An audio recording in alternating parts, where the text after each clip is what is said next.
ಲೋಕಸಭಾ ಚುನಾವಣೆಗೆ ರಾಜ್ಯದ 14 ಕ್ಷೇತ್ರಗಳಿಗೆ ಇಂದು ಎರಡನೇ ಹಂತದ ಮತದಾನ ಆರಂಭಗೊಂಡಿದೆ. ಬೆಳಗ್ಗೆ 7 ಗಂಟೆಗೆ ಮತದಾನ ಪ್ರಕ್ರಿಯೆ ಆರಂಭಗೊಂಡಿದ್ದು ಮತದಾರರು ಬಿರುಸಿನ ಮತದಾನ ಮಾಡುತ್ತಿದ್ದಾರೆ.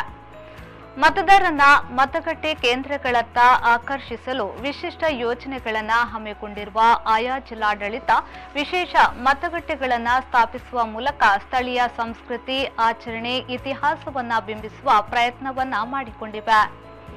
ಬೆಳಗ್ಗೆ 7 ಗಂಟೆಗೆ ಆರಂಭವಾದ ಮತದಾನ ಸಂಜೆ 6 ಗಂಟೆಯವರೆಗೆ ನಡೆಯಲಿದೆ. ಅಹಿತಕರ ಘಟನೆಗಳು ನಡೆಯದಂತೆ ಮತಗಟ್ಟೆಗಳಲ್ಲಿ ಪೊಲೀಸ್ ಭದ್ರತೆಯನ್ನ ಏರ್ಪಡಿಸಲಾಗಿದೆ. ಇಂದು ರಾಜ್ಯದ 14 ಲೋಕಸಭಾ ಕ್ಷೇತ್ರಗಳಿಗೆ ಮತದಾನ ನಡೆಯಲಿದ್ದು ಒಟ್ಟು 2.59 ಕೋಟಿ ಮತದಾರರು ಮತದಾನ ಮಾಡಲಿದ್ದು ಒಟ್ಟು 227 ಅಭ್ಯರ್ಥಿಗಳ ಭವಿಷ್ಯವನ್ನ ಬರೆಯಲಿದ್ದಾರೆ.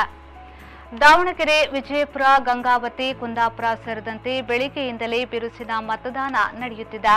ಕೆಲವೆಡೆ ಮತಯಂತ್ರ ಕೈಕೊಟ್ಟ ಪರಿಣಾಮ ಮತದಾರರು ಪರದಾಡುವಂತಾಯಿತು.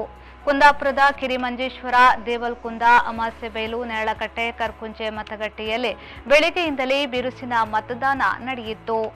ಪ್ರಧಾನಿ ನರೇಂದ್ರ ಮೋದಿಯವರು ಗಾಂಧಿನಗರ ಲೋಕಸಭಾ ಕ್ಷೇತ್ರ ವ್ಯಾಪ್ತಿಯ ಅಹಮದಾಬಾದ್ನಲ್ಲಿ ಮತದಾನ ಮಾಡಿದ್ರು. ಹುಣಸಗಿ ತಾಲೂಕಿನ ಕೊಡೇಕಲ್ ಗ್ರಾಮದ ಮತಗಟ್ಟೆಯಲ್ಲಿ ಬಿಜೆಪಿ ಅಭ್ಯರ್ಥಿ ರಾಜುಗೌಡ ಕುಟುಂಬ ಸಮೇತರಾಗಿ ಆಗಮಿಸಿ ಮತದಾನ ಮಾಡಿದ್ರು.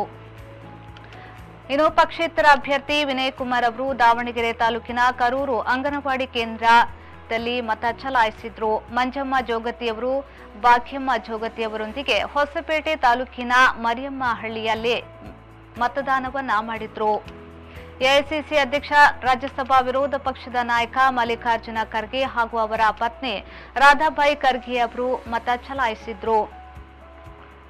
ಹಾವೇರಿ ಲೋಕಸಭಾ ಕ್ಷೇತ್ರದ ಬಿಜೆಪಿ ಅಭ್ಯರ್ಥಿ ಬಸವರಾಜ ಬೊಮ್ಮಾಯಿ ಅವರು ತಮ್ಮ ಪುತ್ರ ಭರತ್ ಅವರೊಂದಿಗೆ ಶಿಗ್ಗಾವಿ ಪಟ್ಟಣದಲ್ಲಿ ಮತದಾನ ಮಾಡಿದ್ರು. ಬೀದರ್ ಜಿಲ್ಲೆಯ ಔರಾದ್ ಪಟ್ಟಣದ ಮತಗಟ್ಟೆ ಸಂಖ್ಯೆ 84ರಲ್ಲಿ ಬಿಜೆಪಿ ಅಭ್ಯರ್ಥಿ ಭಗವಂತ್ ಖೂಬಾ ಅವರು ಪತ್ನಿ ಶೀಲಾ ಮಕ್ಕಳೊಂದಿಗೆ ಮತದಾನ ಮಾಡಿದ್ರು.